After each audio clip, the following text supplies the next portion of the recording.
So hello everyone, welcome back to my channel concept mania. This is Sidra और आज मैं फिर से एक नए पॉडकास्ट के साथ आई हूँ। बेसिकली इस पॉडकास्ट में मैं जो टॉपिक छूटी हुई थी, मतलब जो रिमेनिंग थी post fertilization events and structure की लास्ट टॉपिक सीड, वो मैं डिस्कस करूँगी। This is the episode number 3 in which I am going to discuss seed. Okay, अगर इससे पहले की वीडियोस आपने नहीं देख रखी है so please go and check on my channel. मैंने एक प्लेलिस्ट बना दी है, वहाँ पे आपको तमाम वीडियोस मिल जाएगी। ठीक है, तो सीड की ओवरव्यू ले लेते हैं, जो कि एनसीईआरटी में जिस हिसाब से दे रखा है मैंने 1 बाय 1 सॉर्ट आउट करके आपको बताने की कोशिश मैं कर रही हूँ। ठीक है, सो पहला है नॉन एल्ब्यूमिनस या एल्ब्यूमिनस, पेरिस्पर्म, डॉर्मेंसी। फ्रूट्स 3 तरीके के डिस्कशन आप हमें करना है, फॉल्स, ट्रू और पार्थिनोकार्पिक फ्रूट्स, जिसपे सबसे ज़्यादा क्वेश्चन बनता है। ठीक है, फिर several advantages of seeds, viability of seeds, और फिर लास्टली ऑर्किड्स के बारे में छोटे से सेक्शन में दे रखा है। और उसके साथ साथ 2 और एग्जाम्पल दे रखे हैं औरोबैंकी और स्ट्रिगा के बारे में, वो भी हम लोग डिस्कस कर लेंगे। So if you guys are new to my channel, kindly subscribe, like, share and comment, और बताओ ये वीडियो आपको कैसी लगी और किस किस टॉपिक पे आप चाहते हो कि मैं अपनी तरफ से वीडियो बनाऊं। एंड एक सॉरी भी मुझे आपको कहनी है, क्योंकि काफ़ी दिनों से मैंने वीडियोस नहीं डाले हैं, क्योंकि the reason is I was not well, मेरी तबीयत नहीं ठीक थी। और एक और प्रॉब्लम भी थी कि बेसिकली मैं बहुत शॉर्ट वीडियोस डाल रही थी, क्योंकि मेरा सिस्टम भी सही ढंग से काम नहीं कर रहा था। सो शुरू करते हैं। ठीक है, सीड्स फाइनल प्रोडक्ट होती है सेक्सुअल रिप्रोडक्शन की। इसे हम लोग फर्टिलाइज्ड ओव्यूल भी बोलते हैं। हर फ्रूट के अंदर आपको सीड देखने को तो मिलती ही होगी। सीड के 3 पार्ट होते हैं। सीड कोट, 1 लेयर भी हो सकता है, 2 लेयर भी हो सकता है, तो सीड कोट्स भी हो सकते हैं। कॉटिलिडन या कॉटिलिडन्स भी हो सकता है, और एम्ब्रायो एक्सिस होती है। कॉटिलिडन थिक होती है, स्वेलन होती है, फुली हुई होती है, क्योंकि उसे फूड रिजर्व को स्टोर करके रखना होता है, जिसका एग्जाम्पल लेग्यूम्स दे रखा है एनसीईआरटी में। मेच्योर सीड्स 2 तरीके की होती है, एक तो नॉन एल्ब्यूमिनस या जिसे एक्स एल्ब्यूमिनस भी बोलते हैं, एक्स याद रखना। एंडोस्पर्म यहाँ पे कम्प्लीटली कंज्यूम हो जाते हैं एम्ब्रायो डेवलपमेंट के दौरान, जिसका एग्जाम्पल 2 है, पी और ग्राउंडनट। ठीक है, एम्ब्रायो को खिलाते खिलाते पूरा एंडोस्पर्म ही ख़त्म हो जाता है। फिर एंडोस्पर्म एल्ब्यूमिनस सीड्स होती है, जहाँ पे एंडोस्पर्म रिटेन रहता है, पूरी तरीके से कंज्यूम नहीं होता है। ठीक है, यहाँ पे एक डायग्राम दे रखा है जो कि मैंने खुद से ही बनाया है। यहाँ पे मैं कुछ आपको लेबलिंग बता देती हूँ, एज सच कि आपको आगे पढ़ने के बाद, मतलब जो भी चीज़ें मैं एक्सप्लेन करूँ वो आसानी से आपको समझ में आ जाए। तो 2 लेयर्स हैं इंट्यूगमेंट्स के, एक तो आउटर और दूसरा इनर इंट्यूगमेंट। आपको माइक्रोपाइल दिख रहा होगा, स्मॉल ओपनिंग है, स्मॉल पोर है। फिर आपको एक स्टॉक लाइक स्ट्रक्चर फ्यूनिकल दिख रहा होगा, उसके ऊपर हाइलम है। ठीक है, जहाँ पे फ्यूज़ हुआ हुआ आपको स्ट्रक्चर दिख रहा है। एम्ब्रायो सैक के अंदर आपको कुछ चीज़ें दिख रही होगी, जहाँ पे 3 एंटीपोडल्स हैं, 1 सेकेंडरी न्यूक्लियस है, 1 एग, 2 सिनर्जिड्स है। तो पूरा एम्ब्रायो सैक हो गया। और माइक्रोपाइल के जस्ट अपोजिट पोल को हम लोग चलाजल पोल कहते हैं। ये जो फ्यूनिकल है ना, प्लासेंटा से अटैच्ड हुआ हुआ है। और ये जो स्ट्रक्चर मैंने बनाया है ना, वो स्ट्रक्चर एक ओव्यूल का है। ठीक है, यहाँ पे फर्टिलाइजेशन होगी और यहाँ पे डबल फर्टिलाइजेशन होगी, जो कि एंजियोस्पर्म की कैरेक्टरिस्टिक फीचर है। इंट्यूगमेंट डेवलप होगा सीड कोट में।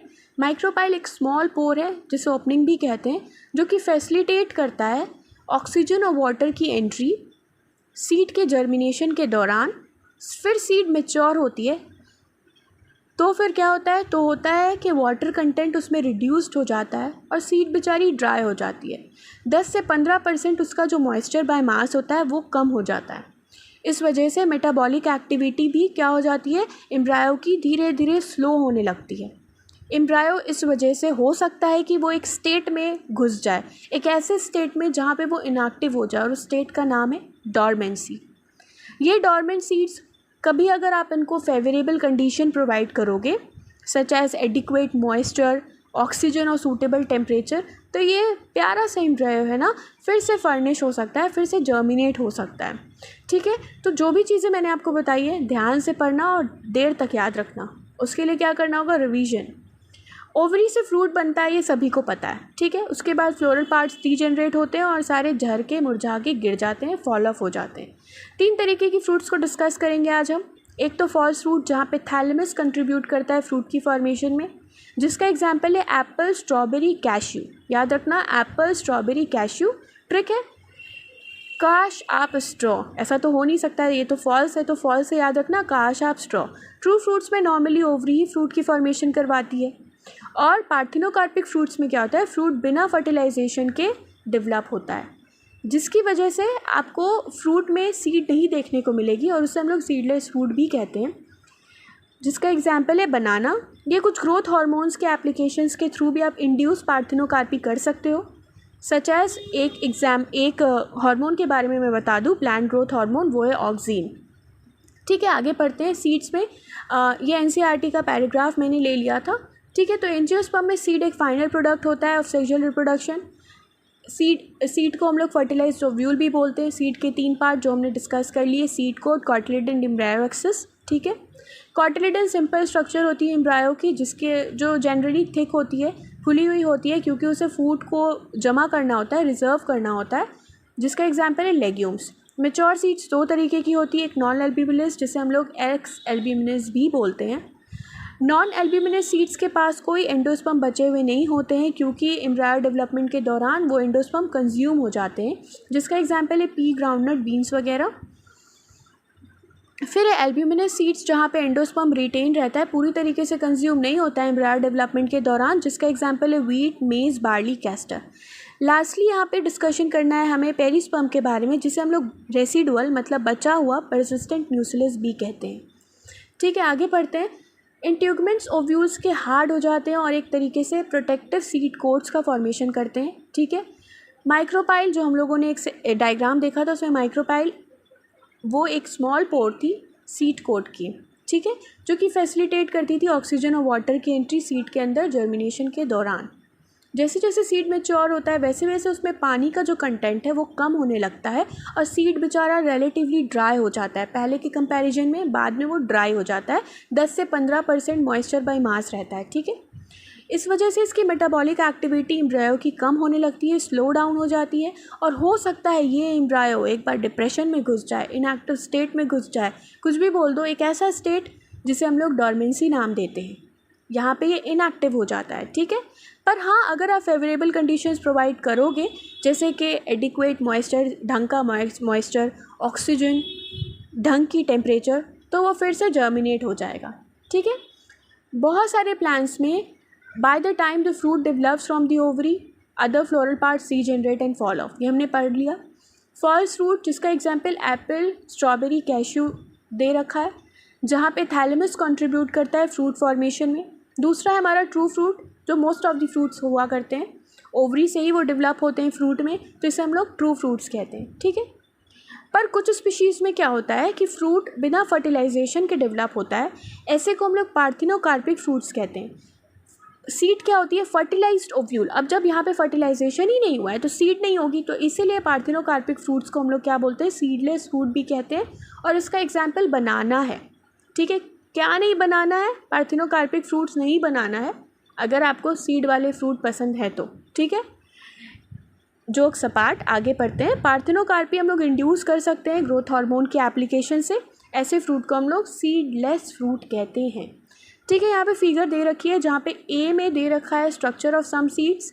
ध्यान से आंखें खोल खोल के देखना। ठीक है, यहाँ पे जो पहला और दूसरा स्ट्रक्चर है ना, दूसरा वाला स्ट्रक्चर नीट 2022 एब्रॉड पेपर में पूछा गया था, मुझे क्वेश्चन नहीं मिला इसलिए मैंने यहाँ पे अटैच नहीं किया है, सॉरी फॉर दैट। आगे आपको देखने को मिलेंगे ये कॉटिलिडेंस वगैरह भी देखने को मिलेगी। ठीक है, और बी में दे रखा है false fruits of apple and strawberry. ये जो एप्पल का जो स्ट्रक्चर है ना, वो क्वेश्चन के फॉर्म में भी नीट में पूछा गया है, और उस क्वेश्चन को मैंने लकली अटैच किया है इस वीडियो से। ठीक है, सो ऊपर का पोर्शन थैलेमस है, बीच में आपको सीड दिख रही होगी, फिर ये एंडोकार्प है, सीड के इधर बाहर वाला पोर्शन एंडोकार्प, और उसके सबसे बाहर वाला पोर्शन जो ऐसे राउंड राउंड हुआ हुआ है वो मेसोकार्प है। ठीक है, तो ऐसे फ्रूट्स जहाँ पे थैलेमस कंट्रीब्यूट करती है फ्रूट के फॉर्मेशन में, उसे हम लोग क्या बोलते हैं, फॉल्स फ्रूट कहते हैं, जिसका एग्जाम्पल 3 है, एप्पल, स्ट्रॉबेरी और कैश्यू। आगे पढ़ते हैं। Seed offer several advantages to angiosperms, ये एडवांटेज के बारे में हम लोग पढ़ रहे हैं। ठीक है, क्योंकि पॉलिनेशन और रिप्रोडक्टिव प्रोसेसेस जैसे पॉलिनेशन, फर्टिलाइजेशन में वाटर की ज़रूरत नहीं पड़ती है, पर सीड को बनाने में बहुत ज़्यादा पानी की ज़रूरत पड़ती है। It means seed formation is more dependable on water.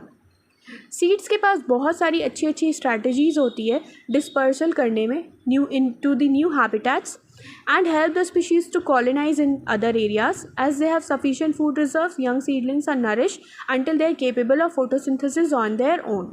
The hard seed coat provides protection to the young embryo. Seed coat बना करके being products of sexual reproduction they generate new genetic combinations leading to variations. क्योंकि fertilized ovule seed बनती है, ठीक है, और ये sexual reproduction का प्रोडक्ट होता है ये सीड, इसी वजह से नए नए जेनेटिक कॉम्बिनेशंस लाता है जिसे हम लोग रिकॉम्बिनेशंस भी बोलते हैं और वेरिएशंस भी लाया करता है, ठीक है। आगे पढ़ते हैं। Can you think of some plants in which fruits contain very large number of seeds? क्या आपने कभी सोचा है कि कोई एक ऐसा प्लांट जिसके पास ढेर सारी सीड्स हो जिस फ्रूट के अंदर? हाँ है, हमारे NCERT में उसका नाम दे रखा है। ध्यान से कानों को खोलो और सुनो मेरी बात। ऑर्किड्स फ्रूट्स जो होते हैं एक ऐसी कैटेगरी है जहाँ पे हर फ्रूट के अंदर thousands of seed tiny seeds आपको देखने को मिलेगी, हज़ारों सीड्स देखने को मिलेगी, छोटी छोटी, ठीक है। कौन सा एग्जाम्पल है? ऑर्किड्स, जहाँ पे बहुत सारी सीड्स आपको एक ही फ्रूट के अंदर देखने को मिलेगी। इसी तरीके से कुछ पैरासिटिक स्पीशीज़ हैं, उनके फ्रूट्स के अंदर भी आपको देखने को मिलेगी छोटी छोटी बहुत सारी थाउजेंड्स ऑफ सीड्स। उसका एक पहला एग्जाम्पल है ओरोबैंकी और दूसरा एग्जाम्पल है स्ट्रीगा, ठीक है। Have you seen a tiny seed of ficus? How large is the tree of ficus developed from that tiny seed? How many billions of seeds? And बहुत सारे different questions पूछे हुए हैं NCERT ने आपसे, उसका जवाब तो आप ही दोगे, ठीक है। इस डायग्राम को मैंने दोबारा इसलिए लिया है क्योंकि इस पर क्वेश्चन बना है और एक बार नहीं बहुत दफ़ा बना है। इनफैक्ट इस बार नीट 2022 में भी क्वेश्चन पूछा गया है इस डायग्राम के ऊपर। सो ध्यान से आप देखो इस डायग्राम को, ठीक है। सो ये जो हम लोग खाते हैं ना एप्पल का पार्ट, उसे हम लोग थैलेमस बोलते हैं, जो कि फ्रूट की फॉर्मेशन करती है और इस वजह से हम लोग इसे क्या बोलते हैं? फॉल्स फ्रूट कहते हैं, ठीक है। यहाँ पे सीड भी आपको देखने को मिलेगी। ये एंडोकार्प है और बाहर वाला मीजोकार्प है, as I already discuss about it, ठीक है। सो आगे पढ़ते हैं हम लोग। उससे पहले मैं एक चीज़ और आपको बताऊँगी कि हो सकता है आजकल में मैं एक और वीडियो डालूं गैमेटोजेनेसिस oogenesis वाली वीडियो। उससे पहले कि अगर गैमेटोजेनेसिस की वीडियो आपने नहीं देख रखी है तो मैं उसका लिंक डिस्क्रिप्शन में भी प्रोवाइड कर दूंगी, और या तो डिस्क्रिप्शन में या तो मैं आई बटन में लिंक कर दूंगी, ठीक है। सो आप प्लीज़ उसे देख लेना और इस वीडियो को फटाफट लाइक दे दो यार please. Look at the diagram given below and answer appropriately. तो देखो ए मैंने बोला था ना ये नीट 2022 में आया है, तो ए हमारा थैलेमस और बी सीड है। पढ़ते हैं आगे। Since A is associated with fruit it is called as, A क्या है हमारा? थैलेमस है। तो जब फ्रूट से एसोसिएट हुआ है, फ्रूट की डेवलपमेंट पे ये अगर काम कर रहा है तो इसे हम लोग फॉल्स फ्रूट कहेंगे, ठीक है। And second, since B is present fruit can not be called as, क्योंकि बी हमारी सीड है और इस वजह से फ्रूट को हम लोग पार्थिनोकार्पिक फ्रूट नहीं कह सकते हैं, ठीक है। तो ढूंढते हैं हम लोग अपना करेक्ट ऑप्शन। तो ए होना चाहिए हमारा क्या? ए होना चाहिए हमारा थैलेमस और बी होना चाहिए सीड, ठीक है। और ऑप्शन 1 जो है वो होगा हमारा फॉल्स फ्रूट और ऑप्शन 2 जो है वो पार्थिनोकार्पिक। तो 1 ऑप्शन तो करेक्ट नहीं है, 2 भी करेक्ट नहीं है, 3 भी करेक्ट नहीं है, 4 करेक्ट है क्योंकि बी में सीड मिला और फिर हमें पार्थिनोकार्पिक भी मिला, ठीक है। नेक्स्ट क्वेश्चन है the phenomenon wherein the ovary develops into fruit without fertilisation is called parthenocarpic fruits. जहाँ पे ओवरी बिना फर्टिलाइजेशन के फ्रूट में डेवलप हो रही है उसे हम लोग क्या कहते हैं? पार्थिनोकार्पिक फ्रूट्स कहते हैं। उसका एग्जाम्पल बनाना है। यहाँ पे इंड्यूस पार्थिनोकार्पी भी हो सकती है एक प्लांट हार्मोन की मदद से, और वो प्लांट ग्रोथ हार्मोन कौन सा है? ऑक्सीन है, याद रखना, ठीक है। एपोमिक्सिस नहीं होगी। एपोमिक्सिस मैं एक सेपरेट वीडियो बनाऊंगी जिसमें मैं एपोमिक्सिस को डिस्कस करूंगी, ठीक है। और एसेक्सुअल रिप्रोडक्शन तो बिल्कुल भी नहीं, और सेक्सुअल रिप्रोडक्शन भी नहीं। देखो क्योंकि आपको ये चीज़ कुछ चीज़ें होती है जो आपको मतलब फ़न में ही याद करना होता है। सो ये क्वेश्चन उसी तरीके का क्वेश्चन है जो आप बिल्कुल फ़न में याद रख सकते हो। ओवरी अगर फ्रूट में डेवलप हो रही है बिना फर्टिलाइजेशन के तो उसे हम लोग पार्थिनोकार्पी, या वैसे फ्रूट्स को हम लोग क्या बोलते हैं? पार्थिनोकार्पिक फ्रूट्स कहते हैं। आई होप ये क्वेश्चन आपको समझ में आ गया होगा। Next question, in pear, cashew nut and strawberry plants simple dry fruits are present? नहीं। True fruits are present? बिल्कुल भी नहीं। Aggregate fruits are present? ऐसा अभी तक हम लोगों ने तो पढ़ा है नहीं। और फिर लास्टली क्या है, edible part of fruit is fleshy thalamus. Definitely यही ऑप्शन सही है, क्योंकि जब थैलेमस फ्रूट के फॉर्मेशन करता है तो उसे हम लोग फर्स्ट फ्रूट कहते हैं। और जिसका एग्जाम्पल क्या होता है, जिसका example apple, cashew nut, strawberry, और एक क्वेश्चन में जो मेंशन है पियर भी आप एज एन एग्जाम्पल याद रख सकते हो। ठीक है, सो आई होप यहाँ तक सारे क्वेश्चन आपसे फटाफट बन रहे होंगे। जो मैं आपको एक्सप्लेन कर रही हूँ आप लोग प्लीज़ ध्यान से सुनो, और एनसीईआरटी अगर हो सके तो अपने टेबल पे खोल के रखो। ठीक है, next question, formation of first fruit is due to persistent calyx in apple. बिल्कुल भी नहीं। Thalamus in brinjal, persistent and fleshy thalamus in pear, involvement of many ovaries in formation of fruit like mango। नहीं, many ovaries तो नहीं होगी, ठीक है, ये तो ऑप्शन गलत है। persistent calyx in apple नहीं, थैलेमस, थैलेमस ध्यान से देखना, ठीक है। तो फर्स्ट फ्रूट की फॉर्मेशन किसकी वजह से होती है, थैलेमस इन ब्रिंजल नहीं, ब्रिंजल का एग्जाम्पल तो अब तक हमने पढ़ा ही नहीं है। persistent and fleshy thalamus in pear, yes, ये ऑप्शन हो सकता है। सो ऑप्शन 3 इस क्वेश्चन का करेक्ट ऑप्शन होगा। ठीक है, सो आई होप जितनी भी चीज़ें आज मैंने डिस्कस की है वो आपको समझ में आ रही होगी, और इन केस अगर कोई प्रॉब्लम भी होती है तो प्लीज़ आप मुझे कमेंट सेक्शन में बताना। मैं कोशिश करूँगी कि आपके उस प्रॉब्लम को मैं फटाफट सॉर्ट आउट कर दूँ। ठीक है, सो और साथ ही साथ अगर आपको कोई नई वीडियो चाहिए नए टॉपिक पे तो please let me know in the comment section box. मैं आपके कमेंट्स को बहुत अच्छे से पढ़ती हूँ। एंड या चलो नेक्स्ट क्वेश्चन सॉल्व करते हैं। In a few species such as apple, cashew etcetera the thalamus also contributes to fruit formation. Such fruits are called, क्या कहते हैं उसे, फर्स्ट फ्रूट कहते हैं। पार्थिनोकार्पी नहीं है, ट्रू फ्रूट्स नहीं है, और यूकार्प भी नहीं है। ठीक है, तो ऑप्शन करेक्ट कौन सा है इसका, ऑप्शन 2 करेक्ट है। सो हाँ, मैं बोल रही थी आपको कि मैं देखती हूँ कि जनरली लोग जो होते हैं ना वो वीडियोस को देखते हैं और फिर उसके बाद ऐसे ही छोड़ देते हैं। यार बहुत मेहनत लगती है वीडियो बनाने में, एटलीस्ट अपनी तरफ से सब्सक्राइब कर दिया करो, लाइक कर दिया करो, अपने फ्रेंड्स में शेयर किया करो। और ऐसा नहीं है कि ये चीज़ आपके लिए बहुत यूज़फुल है और आप सीखो, अपने फ्रेंड्स को सिखाओ। देखो, नॉलेज बढ़ाने वाली चीज़ है। जैसे मैं आपको नॉलेज दे रही हूँ, आप भी किसी दूसरे तक ये नॉलेज पहुँचा सकते हो शेयर करके, और मुझे हेल्प कर सकते हो, मेरे इस चैनल को सपोर्ट कर सकते हो आगे बढ़ने में। ठीक है, तो नेक्स्ट क्वेश्चन सॉल्व करते हैं। एलिरॉन लेयर प्रोटीनेशियस लेयर होती है, ठीक है, तो वो न्यूट्रिशन के लिए होती है। तो ऑप्शन ए का 2 करेक्ट मैच होगा। पार्थिनोकार्पिक फ्रूट बिना फर्टिलाइजेशन के होते हैं, तो बी का 1 मैच होगा। और सी ओव्यूल है, ओव्यूल सी का 4 मैच होगा। और एंडोस्पर्म क्या है, डबल फर्टिलाइजेशन से बनते हैं, तो डी का 3 होगा। सो ऑप्शन 2 इसके लिए करेक्ट ऑप्शन होगा। और आप भी एक बार खुद से सॉल्व करना, पॉज करके कोशिश करना कि आपसे ये क्वेश्चन सॉल्व हो जाए, क्योंकि मैंने सारी चीज़ें बहुत सिंपल वे में, बहुत सिंप्लीफाई करके आपको समझाई है। इसके बाद इस वीडियो को देखने के बाद अगर आप एक बार भी एनसीईआरटी पढ़ते हो तो डेफिनेटली ये कंसेप्ट आपके लिए बहुत बहुत अच्छा हो जाएगा, ये कंसेप्ट आपके लिए। सो और एक चीज़ मैं बताती हूँ गाइज़ कि ये जो छोटे छोटे कंसेप्ट हैं ना, कभी कभार जब नहीं आते हैं तो ये सो या guys, thank you for watching and keep watching.